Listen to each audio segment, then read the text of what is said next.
There's a law in this week's Torah portion that has much wider applicability than it would seem at first glance.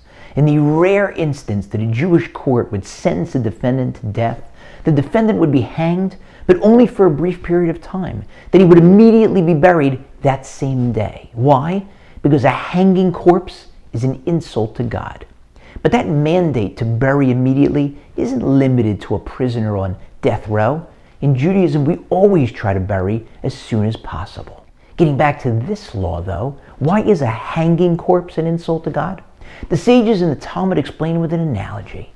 Imagine there are twins, and one becomes the king, and another becomes a criminal who's sentenced to death and gets hanged. People see the hanging corpse and they mistake it for his twin, the king, and they say, the king is being hanged. And so the king hears and he asks that the corpse be taken down and buried. Now, that's an interesting analogy. I understand that twins can be mistaken for each other, certainly if they're identical or even if they're fraternal like mine.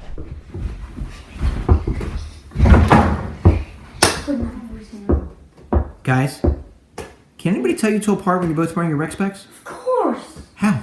Because I'm much better looking. Oh, really now? But is someone really going to see a corpse and say, oh, God is hanging there? That seems strange. The answer is, to some extent, yes. That's the lesson here, that each one of us is created in the image of God and carries around that spark of godliness. So when there's a corpse hanging, that's a little bit of God hanging. And look at where God chooses to teach us that lesson. From a condemned, hanged prisoner, someone who committed a crime so heinous that he was given the death penalty. Even that person was created in the image of God and has that divine spark. How much more so then do each of us have it?